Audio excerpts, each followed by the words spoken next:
ఇది నేను, ఇది నాది అని ఎప్పుడు ఆలోచిస్తారో అప్పుడే మన పర్యావరణం అనేది బాగుపడుతుంది. అందరూ చిన్న పెద్ద అందరూ దీన్ని గమనించాలి.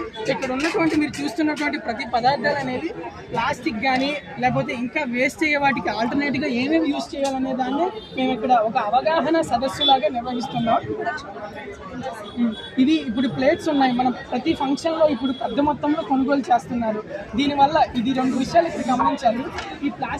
ఈ ప్లేట్ పైన ప్లాస్టిక్ కొత్తగా ఉండే కవర్ ఉంటుంది. వేడి ఇప్పుడు మనం అరిటాకులో వేస్తే ఏమవుతుంది, దానిలో ఉండేటువంటి ఆక్సిజన్ వాల్యూస్ అనేవి అందులోకి డిజాల్వ్ అవుతాయి. ఇందులో వేయడం వల్ల ఏమవుతుందంటే ఇందులో ఉండేటువంటి మైక్రో ప్లాస్టిక్స్ అనేవి దీనిలోకి డిజాల్వ్ అయిపోతాయి. దీనికి ఆల్టర్నేట్గా మనకి అడ్డాకులు విస్తరాకులు అనేవి ఉండేవి కదా, వీటిని యూజ్ చేయాలి.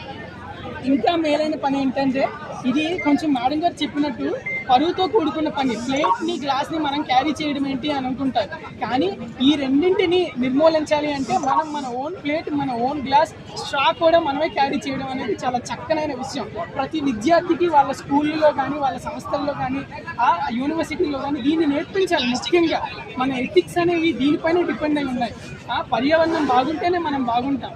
ముందు మన యోగక్షేమాల కన్నా పర్యావరణ యోగక్షేమాలు చూసుకుంటేనే మనం రక్షించగలుగుతాం. మనం బాగుంటే మన ఫ్యూచర్ భవిష్యత్తు బాగుంటుంది, వాళ్ళ తరాలు కూడా బాగుంటాయి. కాబట్టి మీ ఓన్ గ్లాస్, మీ ఓన్ ప్లేట్ కానీ స్ట్రా కానీ క్యారీ చేయడానికి ప్రయత్నించండి. లేదు అనగా మీ ఫంక్షన్ ఈరోజు మీ ఇంట్లోనే ఫంక్షన్ ఉంది, మీకే ఆర్డర్ అనేది ఇస్తున్నాను.